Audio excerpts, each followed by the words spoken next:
Hi everyone, my name is Matthew Griffin. I'm the CEO and founder of the 311 Institute, a global futures and deep futures advisory organization working with the world's largest organizations to help them solve some of the world's greatest future challenges. Now, I advise royal households, I advise G7, G20 and G77 world leaders, and actually, as I mentioned, I also work with the world's largest organizations, companies like Microsoft, Google, Amazon, Walmart, Huawei, Samsung, Arm, Aon, Visa, and so many others. Because the one thing that all of these different organizations have in common that they see as a challenge, maybe not as a problem to be solved, is what do they do in the future? And then what is that future? So how do you remain future ready, future proof, and future resilient, basically in a world that is increasingly not behaving the way that it used to? Now, I track over 600 emerging technologies, hundreds of different megatrends, and I've written 15 books basically on the future, which are all downloadable from the 311institute.com website for free. Now, in this particular presentation, which actually I gave to the senior leadership team at Siemens Energy in Germany, but also applies to organizations like Airbus, ultimately what we tried to do basically is develop what I call the zero delay organization. Now, when you have a look at all of the manufacturing giants basically on the planet, companies like Foxconn, companies like Boeing, and so on and so forth, General Electric, etc., Siemens, and so on and so forth, the thing that they all increasingly have in common is they have humongous backlogs of product. They're also increasingly trying to move fast in a world that is actually itself moving at a faster and faster pace. And this actually stresses the organizations in lots and lots of different ways. It stresses them from an execution perspective, a manufacturing and design perspective, but also from an operational perspective. And this actually affects their ability to just keep their own markets spinning and actually maximize basically their revenues. In the case of Siemens Energy, they have a $30 billion backlog for gas turbines and so on and so forth. That's it. And ultimately, if we can speed up an organization, get it to the point basically where there are literally no delays in anything, which is an ambitious goal in itself, then frankly, we're going to make companies like some of the German giants the most competitive in the world.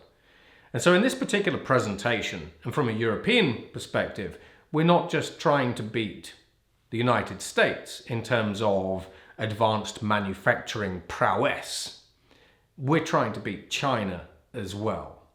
And they're the big one to beat. Let's face it, they manufacture 30% of the world's goods, and they are increasingly the country basically that is the technology leader that everybody else is following. So, with all of that prattle out of the way, shall we get on with the presentation?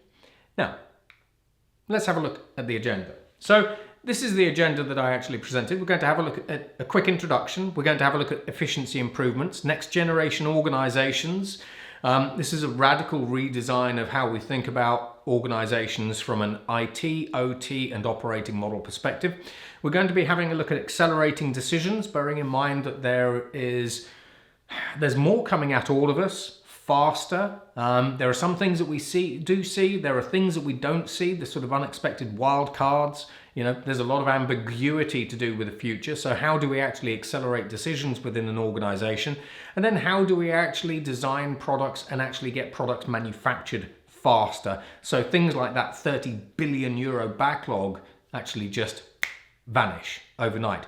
And then on top of this, how do we actually make sure that our organizations are resilient enough to withstand every kind of shock, including, if you're a large export organization or country, things like tariffs. That's it, which no one really likes them, let's face it, and certainly have a lot of unintended consequences. Now, today, basically, we are living in what I call basically the VUCA world. Now, in the 1970s, the United States military coined this phrase, VUCA, to describe the future that they saw. So it stands for volatile, uncertain, chaotic, that's it, as well as complex. and ambiguous. We all know this. Most senior leadership teams love it, hate it. But increasingly we're moving into this max period, basically where the changes that we're actually seeing are massive. They are system level. They are global in nature. The big macro trends, like we are moving to a bipolar world. When you think about geopolitics, geopolitics is, should we say, a global problem. When we think about how climate change is impacting the planet, it's changing the entire planet. When we think about technology, technology is changing the entire planet, and so on and so forth. When we think about societal trends, those are all being reshaped and influenced by our hyper-connected digital societies, and so on and so forth. So a lot of the trends that we're seeing, including economic trends like the decoupling from the US dollar and the rise of BRICS currencies, are increasingly global. They are massive. Things are also accelerating. So if we have a look at the rate of change around us, if we compare the rate of change today to what we had 10 years ago, everybody says that the rate of change is accelerating. If we move 10 years into the future, everyone thinks that the future is going to be moving faster than it is today. So the rate of technology development is accelerating, the rate of geopolitical change is accelerating, tensions are accelerating, remilitarization is accelerating, lots of things are accelerating. And then things are also exponential. Now, as a futurist, this is sort of where I'm supposed to say we only care about exponential technologies like synthetic biology or artificial intelligence or what have you. However, the rate of disruption is increasingly exponential because increasingly I can use a team of artificial intelligence agents as a founder to help me build a new business, scale it, and operate that business faster and cheaper than ever before. Which is also basically why, from a disruption perspective, we now see the average lifespan of companies in the S&P 500 being 15 years, and we think that's going to drop to 5 years in the next sort of 10 to 15 years. But actually, when you have a look at the number of multi-billion unicorns, decacorns,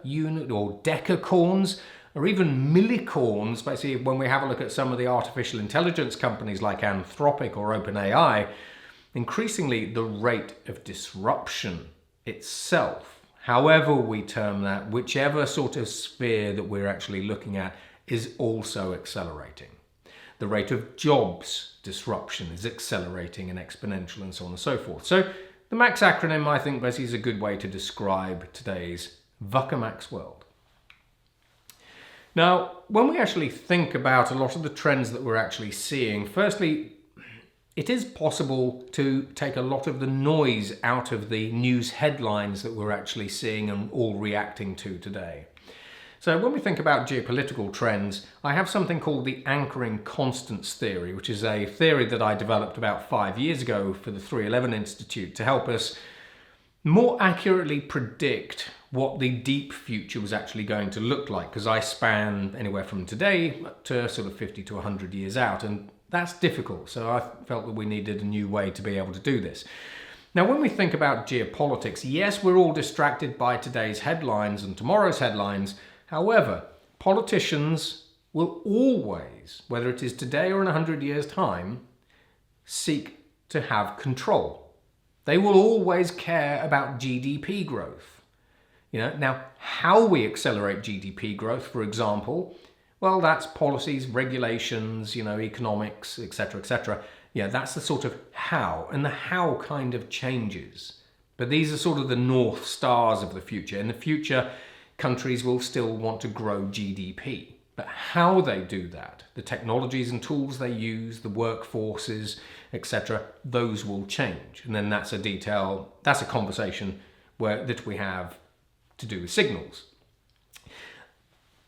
Politicians also care about national security. They care about political survival, which is why we see a lot more short-term thinking than long-term thinking from certain politicians. And then they also care about power. So these are the North Stars for the future. These are the constants that determine how today shapes out, but also how the next 100 years shape out. So these help us denoise the future to a degree. Now, when we actually try to create the zero delay organization, an organization that has no delays anywhere through its end-to-end sort of life cycle. I'm going to take examples from lots of different countries and so on and so forth, and we're going to step through them. So, for example, when we think about all of the different trends basically that are sort of tugging at companies, we have the rise of the bipolar world.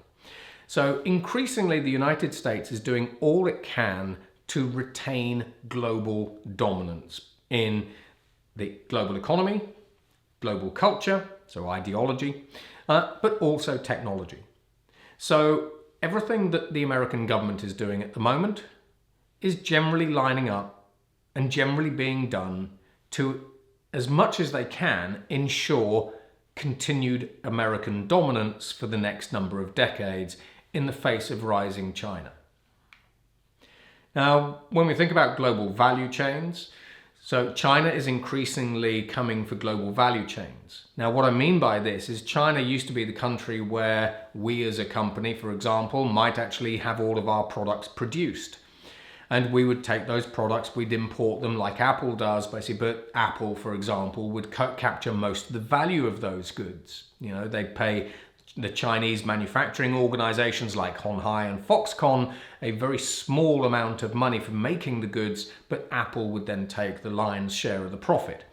Increasingly, China basically are moving up the global value chain, and what they're doing basically is, on the one hand, they're making high quality products. So in their own words, they are learning how to innovate from the Americans, and they say they've achieved that. But they're also trying to learn from the French, because the Chinese generally believe that the French are very good at telling lifestyle stories, like LVMH, for example. Why do you really pay $30,000 basically for a Birkin handbag, when in reality it cost about $500 to make? So the Chinese are trying to learn from the Americans, but also trying to learn from the French. And increasingly, this is sort of why we see companies like BYD rising to dominance. This is why we see Chinese biotechs rising to dominance, even Chinese beauty brands and apparel brands basically rising to dominance, because they've got manufacturing down, but now they're trying to convince you to buy their products by, should we say, selling you on the story.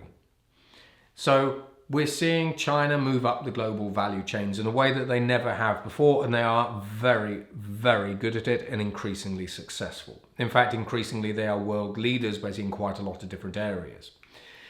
Now, when we think about resource scarcity, we're seeing trade wars escalate. Basically, we're seeing a lot of uncertainty about rare earths and other critical defense commodities are being restricted. So increasingly, from a geopolitical perspective, and this is sort of where we're just sort of setting the scene for later on in the sort of presentation, increasingly, basically, there is a lot of uncertainty when it actually comes to resource scarcity, which are affecting organizations. We see tariff complexity from the US administration, where we have primary, secondary, as well as corporate and sectoral tariffs actually being applied. And this is causing global chaos. Basically, so for example, when I actually gave this original presentation, there was a lot of debate over Greenland, and the US administration was talking about putting 10% and then 25% tariffs basically on European exports. So you can imagine basically when I'm sitting down with the senior Siemens team at in Berlin, that was on their mind, because they're a large export organization. Now, when we really think about all of these different things that are actually happening in the world around us, basically from an SLT perspective, I encourage basically both boards as well as leadership teams basically to do this. Firstly, they've got to align, and they've got to align basically with their markets and the future. They've also got to focus basically on those things. They've got to decouple themselves basically from the things that don't do them any favors. You know, for example, increasingly we see more countries actually, or more companies decoupling from China, because if your supply chain touches China, then there are generally some form of tariff implications. Plus, it also introduces uncertainty in terms of supply, but also from a resource perspective.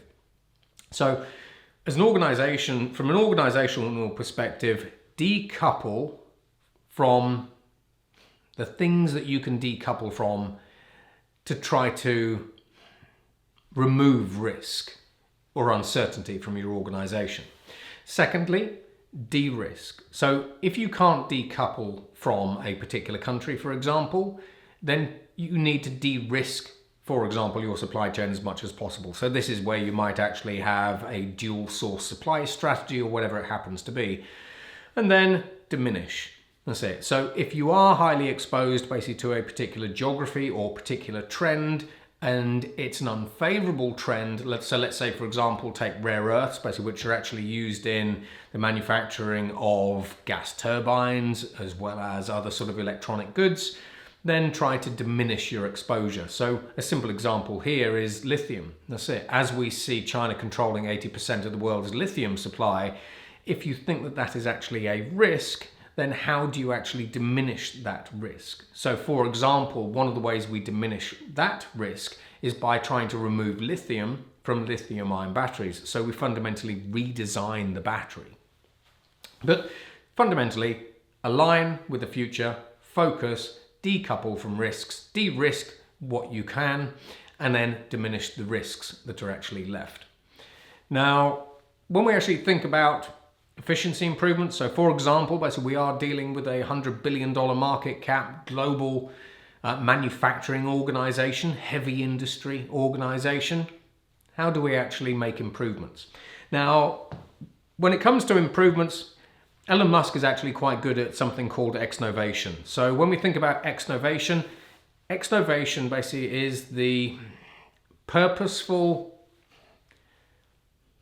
getting rid of things that your organization does, sort of processes, legacy systems and everything else, that don't add either any value to what your organization does today or very minimal value to your organization. So this is very much a case of if something that you're doing as a company isn't actually adding good amounts of value to your company, whatever way you determine the word value or define the word value, then just get rid of it. And that can be very difficult. That's it, culturally as well as operationally, but get rid of it because it's holding you back.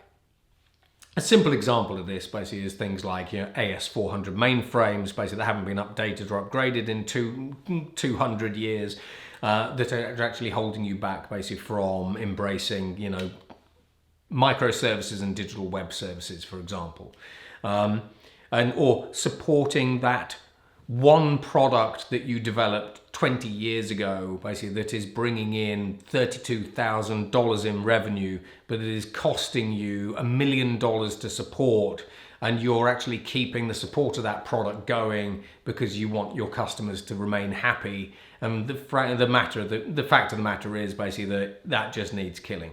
So when we have a look at exnovation, it's almost the opposite of innovation.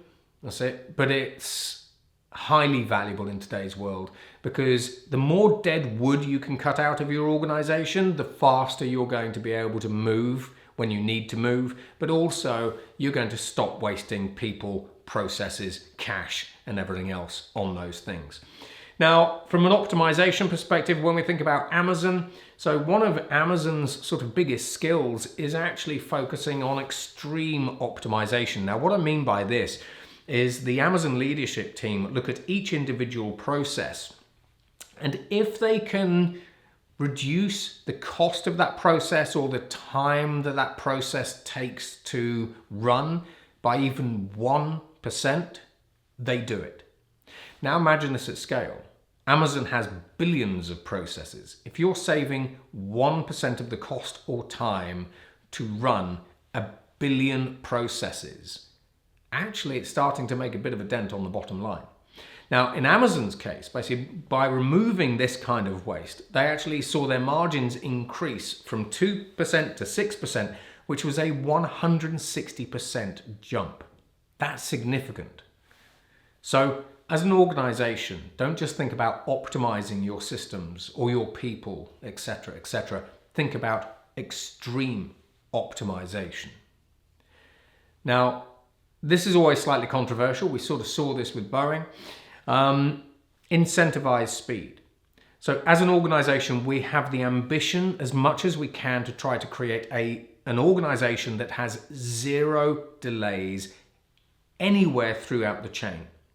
Doesn't matter where it is, we're looking for an organization that acts immediately, can execute immediately, can do things, build products, manufacture products immediately, etc. Incentivize speed.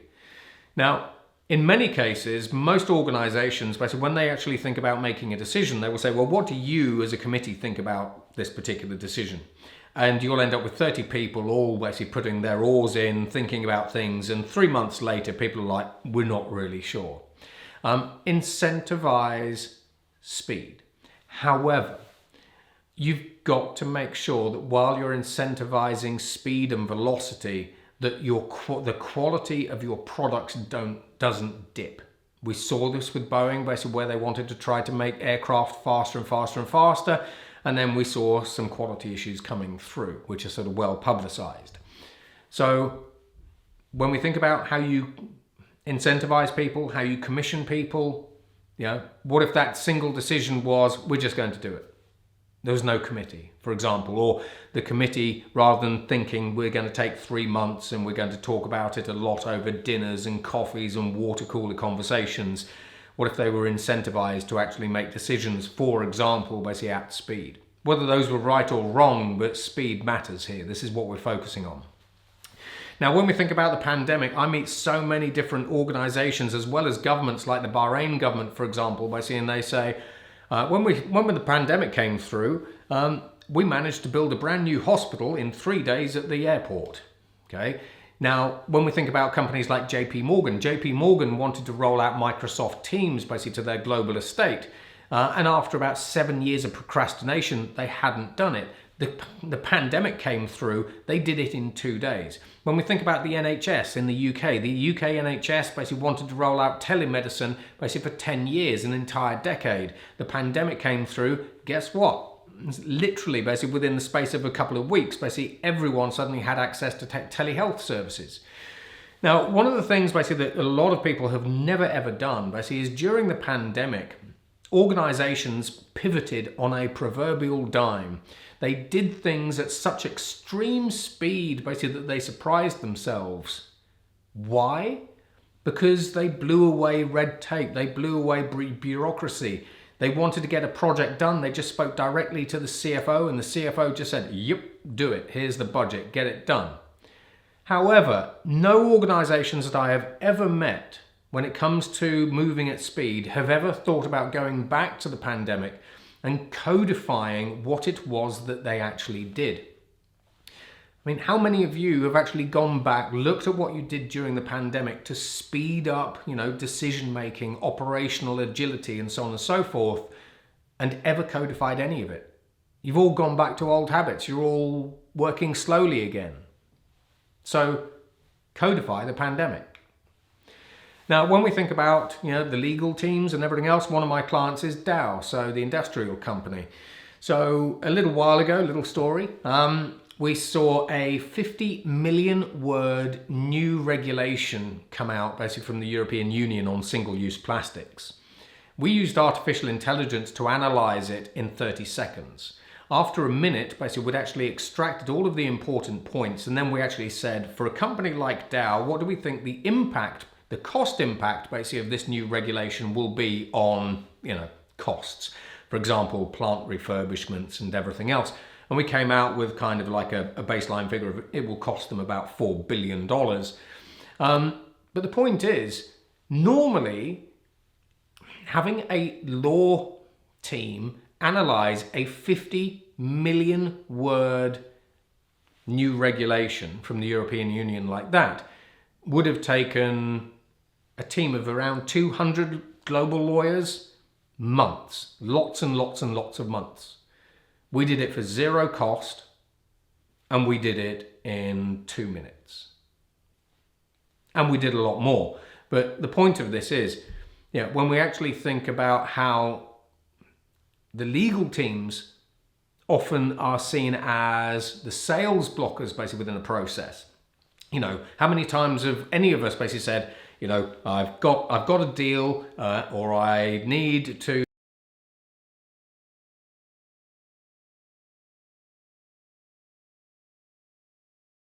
basically with their opinion on this stuff, and it's been months.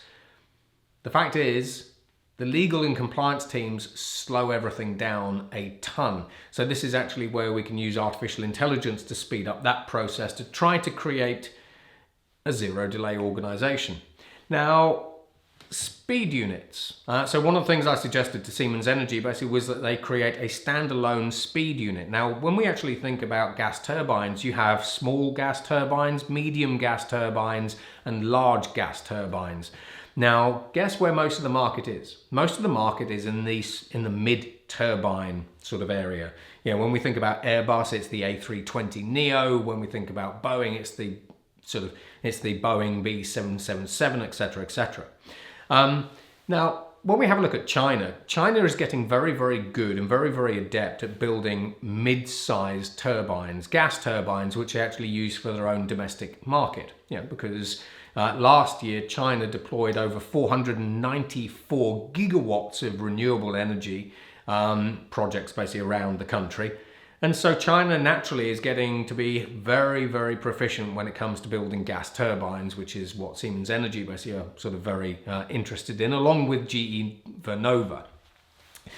So if we see China up and coming, and if we understand that at some point the Chinese basically are going to be bringing gas turbines into the Western market 30% cheaper than any other organization can manufacture for, which is something we can talk about later. There's a reason for that. Then how do we actually react? What do we do now? So I actually suggested that we actually create a standalone speed unit. And this speed unit just specializes in making mid-market turbines. They do everything they can to make the best low-cost turbine that they can as fast as they can. And then when we think about companies, there are so many companies that I work with, via companies like Aviva, in the critical national infrastructure space, so organizations like, power stations, power plants, and so on and so forth, who are creating digital twins basically themselves. Even Siemens AG basically is actually a digital twin leader, and they actually create digital twins of factories for NVIDIA. And then we optimize those factories using a digital twin, and then we build the real factory, and then NVIDIA moves all their gear in. And in fact, when we think about the impact of digital twins on NVIDIA, Jensen Huang basically has actually been on stage recently with the Siemens AG CEO, and he says, as NVIDIA, we could not get to market as fast as we do without Siemens engineering technology and the digital twin tools. However, as great as digital twins are, the vast majority of organizations are using them, to design factories or to simulate different things like drugs. What I actually suggest is actually you build a digital twin of everything. Your entire company, every person, every process, every primary, secondary, tertiary supply relationship. So your supply chain. So you create a single digital twin of absolutely everything. Now, why? Because when we have a digital twin of every process, every asset, every piece of technology, every piece of infrastructure, every person, etc., every partner, every market, at a macroeconomic level, we can run AI scenarios and simulations until the cows come home, and we can identify every single tiny bottleneck. We can also run what-if scenarios. So we can say, if this one process here speeds up, what is the overall impact of this on, for example, the entire organization or the things we care about?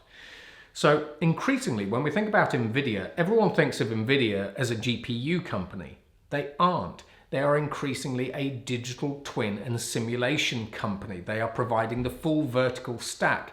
They're providing the infrastructure at the bottom, the apps, CUDA, and everything else that you need on top to create a complete digital twin of your entire, not just part, your entire organization. Now, next, basically, we're going to look at next generation organizations. And this is something that I actually shared with Google, basically in New York and San Francisco a little while ago, basically with their senior leadership team, as we talk about the impact of AI, basically on Google, the multi-trillion-dollar organization, which still sounds strange for me to actually even say, especially as they're a client. Now, when we think about intelligence transformations, The vast majority of organizations today talk in terms of digital transformation. Now, think about this. Digital transformation is very much about robotic process automation. The digitization of manual processes, tasks, and things. If you're a company that's embedding increasingly sophisticated, powerful, and capable AI into your company, then you're taking information into your company, AI is analyzing it, and then generally you are giving it permission to act or decide on your behalf. Then it goes off and does something. AI sees information coming in from, for example, the factory, and it decides to go and optimize the robots in the factory in a particular way. This is an intelligence transformation, and an intelligence transformation is different from a digital transformation because an intelligence, an AI-led transformation requires different partners, different investment choices, different IT and OT operating stacks, different employee workflows, different learning and development systems, different product design methodologies, etc., etc. Increasingly, organizations are not undergoing a digital transformation. They are undergoing an intelligence transformation. A very good example of this is, for example, Ernst & Young, who spent over $1 billion on AI so that the knowledge company could survive into the next decade. Now, when we think about AI agents, I discussed this first with First Source as well as companies like Infosys. Now, when we think about operations within a company, I've been talking about this concept really for about 3 years. Some of the videos are on the YouTube channel. Increasingly, as we start using AI agents within a business, these AI agents are different to traditional AI because a traditional AI, basically, you have to tell it what to do. It's got a fixed data set, then it goes off and does that thing. AI agents, you explain what you want them to do, and then they figure out what you mean. They figure out what resources they need, what other AI agents or systems they need to collaborate with, and then they just do it. So increasingly, we're not just embedding artificial intelligence within companies, we're embedding AI agents within companies. Now, these AI agents are also very good at coding. So increasingly, we are developing a hive mind within organizations. So as your organization relies more and more on artificial intelligence, we're creating the equivalent of a human hive mind. Literally, because these agents and these AIs from ChatGPT, for example, Claude 4, Google Gemini 3.0, etc., they actually have a lot in common, basically in terms of psychology, behaviors, and so forth with the human mind, because they were trained on human data. But increasingly, we can see a point in time where as these AIs that your organization is developing and deploying, they will start running the company. You'll end up with an operating layer. And so as these agents increasingly run your organization, they can increasingly see what's going on. They can understand what's going wrong. They then can adapt themselves and they can adapt the systems and processes. A simple example of this is, there's an external regulation basically that comes through. The AI agents understand what that regulation is. They understand what the impact of that regulation is on the organization, and then they adapt all of the organization's GRC systems so that you are instantly compliant. So when we talk about things like the adaptive agentic core, imagine processes within your organization. If AI can actually write code, then at some point it says, we have this process today. This is no longer relevant, it needs modifying. I have modified it for you. So we're already starting to see things like agentic cores being developed by another one of my clients, Infosys Finacle. And I talked about that basically in another video. But increasingly, we have the technology and tools that allow us to create fundamentally new kinds of technology architecture that means our organizations can run faster and adapt faster, bearing in mind we're trying to get to that zero delay sort of point. And from an HP perspective, when we talk about building these hive minds within companies, basically that everyone and every system can actually tap into, HP famously said about a decade ago, if HP knew what HP knows, we'd be 3 times bigger. So there's an amplifying effect that these agentic cores and these AI cores basically will actually have on businesses. Now, from a skills perspective, when we actually think about the people we have within our business today, every company basically is made up of T-shaped individuals who slot nicely into traditional lines of business. So, for example, the people in sales are sales experts. The people in legal are legal experts. The people in HR are hiring and recruitment experts. The people in finance have deep financial expertise, etc., etc. But as artificial intelligence democratizes access to intelligence, to knowledge, to expertise, but also skills. I'm not a software programmer or developer, but using AI, I can make software. I'm not a great marketing person, but using AI, I can increasingly just say, I want to create a campaign that targets these kinds of people to sell this kind of product, and AI will go off and create those materials for me, as we see with companies like, WPP and Dentsu, who again are clients, and it will go off and do it. Increasingly, AI is democratizing access to skills. I'm not a lawyer, but I can actually analyze a 50 million word EU plastics sort of regulation with a high level of accuracy. So what happens to your organization when everyone within your organization becomes what we call an X-individual? You don't just have deep domain expertise in sales, but those same salespeople are increasingly, should we say, experts, cautiously, in law, in marketing, in learning and development, in negotiation, because AIs can teach your sales teams how to be better negotiators and closers and so on and so forth. When we think about the amount of latent human capital, basically, that an organization like Siemens actually has, that is generally untapped because we've put people in boxes, what happens when everyone within the organization suddenly, I won't say becomes an expert in everything, but has access to increasingly free knowledge, free intelligence, free expertise, and free skills? It fundamentally changes how we think about the workforce. And it fundamentally changes how the workforce collaborates with one another and how they actually do whatever it is they happen to do. Now, with Google, for example, basically this is sort of one of the new corporate structures basically that we actually suggested. So, and we can see this sort of emerging a little bit at the moment, but what we have is we have the senior leadership teams at the top of the pyramid. So they set the vision and the strategy. We have teams of humans basically at the bottom. So these are sort of made up of individuals, as you would expect. But then we have an agentic management layer. So this agentic management layer, an orchestration layer, takes tasks in at the top, takes jobs in at the top, jobs in to be done at the top. And then the AI agents decide this is the job to be done. These are the kind of people with these kinds of hard or soft skills that we need to get this job done. And then these agents then send out different tasks to be done to each of the different individuals in the company, wherever they happen to be. So when we talk about things like algorithmic management, increasingly we're already seeing a point in time where we are starting to put agents in at, shall we say, the boss layer.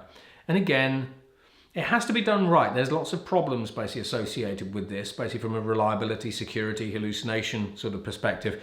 But nevertheless, this is another way basically that we're toying with to speed up what organizations do and how they do it.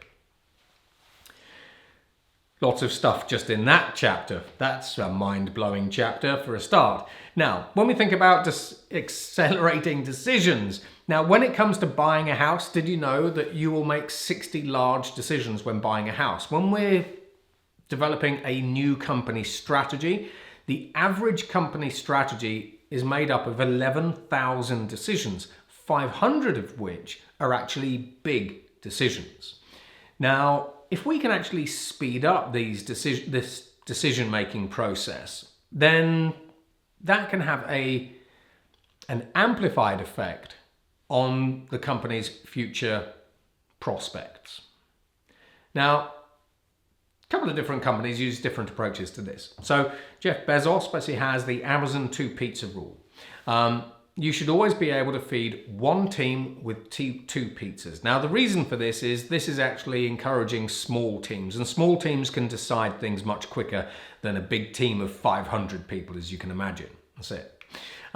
Next, basically, we have AI-aided decision-making. So, for example, we've seen the use of artificial intelligence at the board level within all sorts of companies, basically from financial services organizations to manufacturing companies to drug development companies to you name it. We see all kinds of different organizations that are already using artificial intelligence at the board or SLT level, and using AI, they're making decisions 40% faster. That's it. I use this basically within my own business, and it's always interesting to sort of see what it gets right, the different perspectives that AI might have based on a particular decision. But the point is, increasingly, we are using AI to help us synthesize and analyze information faster and then come to a decision faster. Now, Google actually uses another kind of trend, basically, that they call liquid democracy. Now, with liquid democracy, this is sort of quite an interesting one. Within Google's senior leadership team, they believe that the person that is being asked to decide is not always the best person to ask. Now, what I mean by this is, trying to think of an example. What I mean by this is, say, for example, I might say, what new market should we actually go into? So I'm the senior leader and I say to the team, what market should we go into? Now, I will typically ask the manager of the business development team to decide what new market should we go into. But he or she might not actually have the right experience or expertise basically in that particular area to make that decision. So he or she might defer to somebody else within the team who actually has that expertise. So it's a case of sort of, well, okay, boss, you've asked me to make the decision on that. However, Janet basically is the best placed to decide on that for her because she's actually at the coalface. She understands basically the problem that you're trying to solve much better than I do. And so with Google, basically using this concept of liquid democracy, they've actually accelerated decision-making 5-fold, which is impressive. Now, when we think about China, basically there's a company called Haier. So Haier is the world's largest white goods manufacturer. They bought the white goods manufacturing facilities basically from General Electric back in the day. Now, in their particular case, what they're doing to try to speed up the organization is they've developed the concept of micro-organizations. So rather than having one single homogeneous organization where all the decision making is made at the top, they break the entire company down essentially into mini startups. And then each mini organization is responsible for deciding basically whether they kill things quickly, whether they scale, whether they scale, and if so, where they scale, what into. They've got full P&L ownership as well, full autonomy. And what Haier have been finding basically is that by using micro-organizations, they're actually making decisions as an overall organization 50% faster, which is interesting. Now, when we come on to things like product life cycles, now bearing in mind we are dealing with heavy asset and heavy industry companies here, which are not the easiest to deal with, by the way, simply because they're doing the very, very hard stuff. When it comes to design, what if we actually designed products? And here we're trying to beat China, for example, as well as the United States, as we see Industry 4 and Industry 5 actually ticking up basically in the US. And we see companies like Anduril going very, very heavily in on advanced manufacturing. So, why not set ourselves a good challenge here? Why don't we just try to beat everybody who is already the best in these kinds of environments? Now, what if, as an organization, and this can apply to any kind of organization, what if you designed your products for the speed of manufacture? So rather than, how would this fundamentally change how you design a gas turbine? So a gas turbine, a typical Class F gas turbine, has around 90,000 parts. Now, if it was designed from the outset to be manufactured as quickly as possible, do we think it would have 90,000 components? Probably not. So just simply by setting this question at the very start of the product development cycle, it fundamentally changes how we think about designing our products. Now, of course, basically one of the things we can do if we want to accelerate product development and product design, we can use generative design. And we've been using this for years. Autodesk is a really good leader in this particular space. But Airbus and General Electric have been using generative design to reduce product complexity, but also accelerate aircraft development fivefold. Because again, bearing in mind we're dealing with Siemens here, what we're trying to do is we don't want to use simple examples. Basically, we want to use real world heavy industry examples. But for example here, Airbus on the A320neo used generative artificial intelligence to design new door panels. Basically, and these door panels are 95% lighter, used 95% less material, but they were designed in minutes rather than taking weeks or months to be designed. General Electric used AI basically to design new jet turbines, basically like the GEX9. That's it, which in itself actually has 500 components now, which is down from, sort of, 5,000 components. So increasingly we see more and more organizations using generative design. And to a lot of people will look at this now and just go, duh, yeah. But this is just my opening slide. Now, when we're thinking about product design, also what we should be thinking about is extreme product simplification.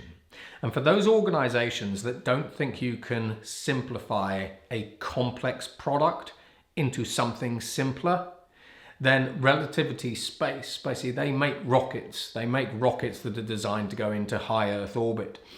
And the normal number of components basically in a rocket is 100,000. You know where all those components go.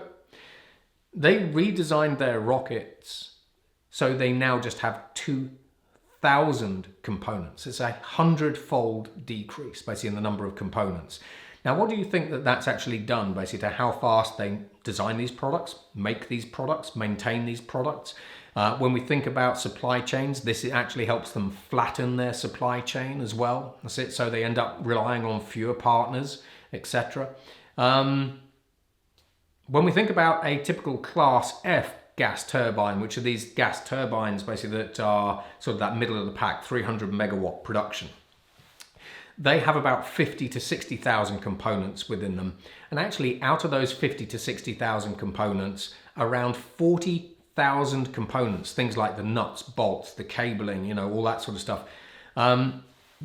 40,000 components in a Class F gas turbine add only 10% to the value of the turbine. So 2/3 of the components within a gas turbine only represent 10% of the value of that gas turbine. So coming back to what I said earlier about exnovation, let alone generative design and extreme product simplification, as well as product standardization, why are we using 40,000 components? Can we do something different there? And this is an example from a German company, basically of a new rocket engine. This is Hyperganic's rocket engine. It was designed using artificial intelligence. It took 6 hours. It's computational engineering. It is a single component. It's 3D printed. That's it. So now when we think about creating the zero delay, should we say manufacturing organization, now think about taking, I'll use the extreme case, it's not really that accurate, but think about taking a traditional rocket engine which will have thousands of components and now suddenly just 3D printing a single rocket engine like this one from scratch.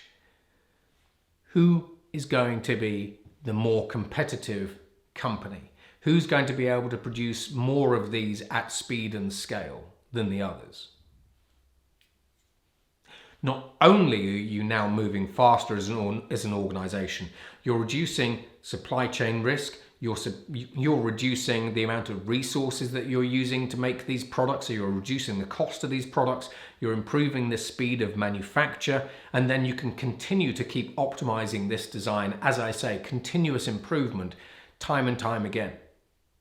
You're the one to beat in this market. And we also saw the same thing happen coming out of Leap 71 in the UAE when it comes to rocket engines. Now, when we think about supply, in terms of supply chains, so we've got a gigantic factory making big gas turbines and everything else. How do we reduce the risks and the delays within our supply chains? And these answers are not going to be what you expect. I've got videos on traditional supply chains, so automated and autonomous and quantum supply chains, basically elsewhere on my YouTube channel. So when we have a look at China, China basically is a specialist in supply chains. We know this. However, if you ever had to try to get a product made in China, then you'll know that you don't pick the factory first. You pick the city. And the reason for that is, for example, if you want to make a vacuum cleaner, there are cities like Guangzhou, basically where every single component that is needed to make that individual product, for example, that vacuum cleaner, is within the same city. So one of the reasons why China absolutely excels, basically at supply chain speed, efficiency, and cost and everything else, is because all of the suppliers that all of the factories that are making the stuff and assembling the stuff need is within the same city. You're not having to bring in components, for example, from India or from northern China, etc., etc. Everything you need is in the same city. So now think about companies like Airbus, where they're bringing in components, or BMW, where they're bringing in components basically from everywhere on the planet. In China, they're not doing that. Now, in China, basically, we also see individual companies, basically like Alibaba, BYD, NIO, and other organizations, even like Huawei. They actually own the entire ecosystem. So what I mean by this is, they will develop, for example, BYD will develop the car. They will, and they do other things as well, which I come on to in a bit. They will develop the car. They will develop the software. They will actually own the entire ecosystem. So anything that is involved in the manufacture, production, sales and service and support basically of those vehicles, they own. So when we think about, for example, payments platforms, increasingly companies like NIO, actually the electric car company again, actually own their own payments platforms. So think about the integration that this offers, but also think about the efficiencies that these actually bring.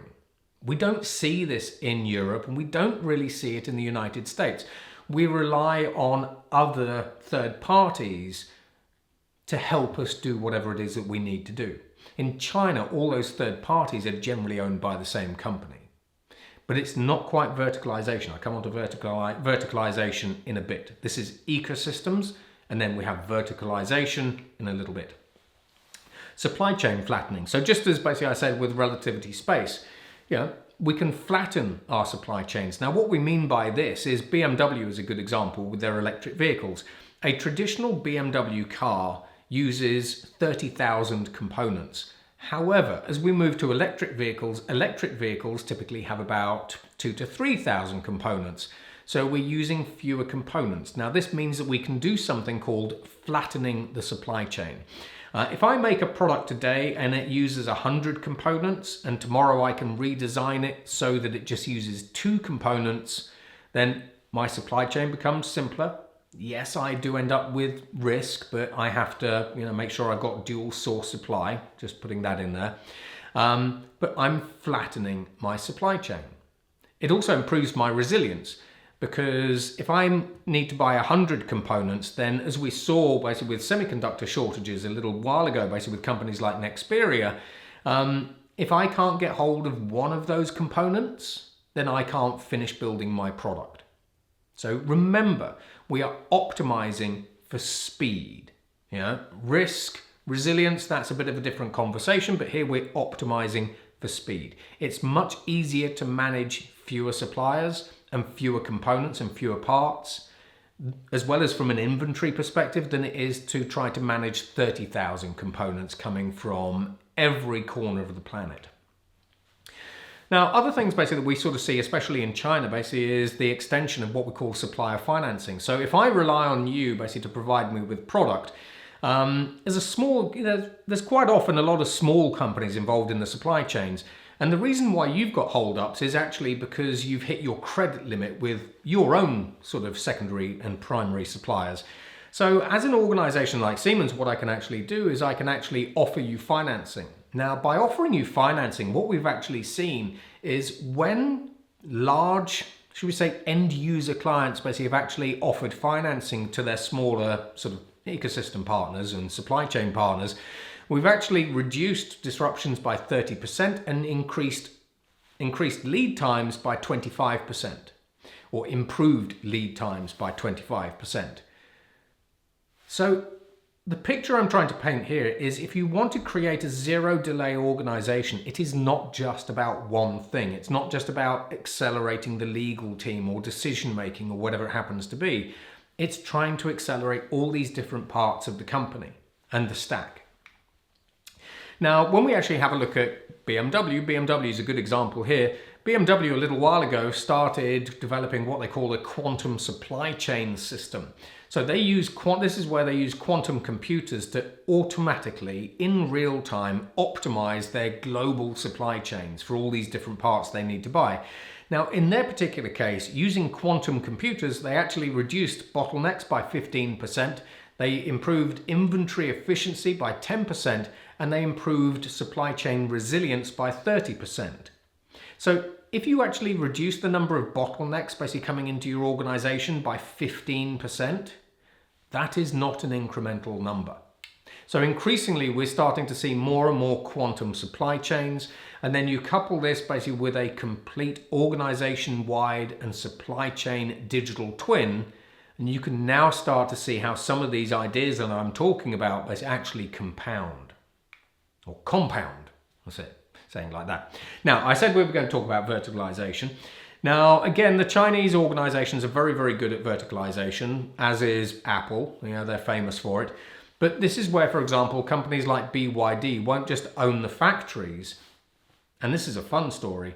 They will own the lithium mines in Chile. That's it. They will then own the high-speed rail links. Now, BYD also own the factories, which are increasingly dark factories, which are fully autonomous, fully self-optimizing to move at speed, at cost, and improve cost efficiencies. But BYD will also own the ports, the port infrastructure. They even own their own cargo ships. So when BYD is shipping, 50,000 cars to Sao Paulo, basically in Brazil, not only basically have they sourced the lithium from Chile, they actually own the cargo ship that is transporting their products and dropping them off at the docks. And then when we think about things like customs unions, in order to get those cars off the ships as fast as they can, they have customs unions as well. So the ships just turn up and the cars just drive off. They don't have to go to customs to be checked. They just go through what we call a customs corridor. And I speak about that a little bit more basically in my Future of Fleets session, which I might record later. But the point here is, if you own everything, if you own as much of that vertical stack as possible, then it's vertically integrated. You get price stability, you get scale, so pricing at scale, optimization at scale, you get control, all these sorts of things. They all add into this zero delay organization that we're trying to build. And then when it comes to making, now let's actually really start thinking about some radical solutions here.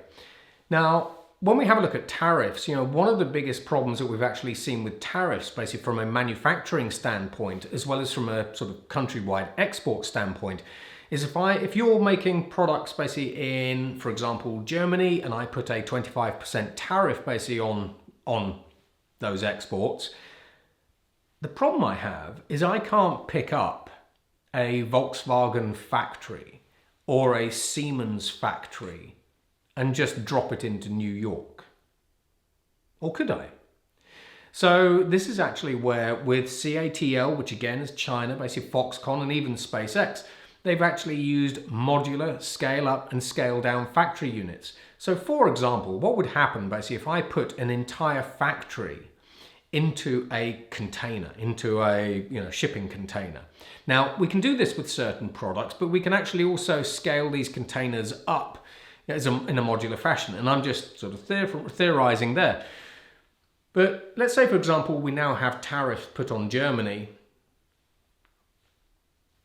If I could just literally pick up that factory, put it onto a cargo ship, offload it at the port of New York, now I don't have tariffs. So when we think about modular portable manufacturing that is especially enabled by things like 3D printing, robotics and everything else, increasingly we're actually starting to see, especially some of the Chinese companies at the bleeding edge, that are deploying this model of almost factory anywhere. Put a tariff on me, that's fine, pick it up, put it on a cargo ship, drop it off at New York. Now I don't have tariffs. But in a more serious note, when we actually have a look at CATL, Foxconn and SpaceX, they've actually managed to use modularized factory production basically to speed up the manufacturing of things like Elon Musk's Falcon 9 and Starship by 80%. 80%. That is a significant speed advantage. Now, we also have dark factories. So when we have a look at BYD, when we have a look at Xiaomi, as well as Foxconn, increasingly, basically, we're developing dark factories. Now, these dark factories are factories, basically, that have no humans in the loop at all.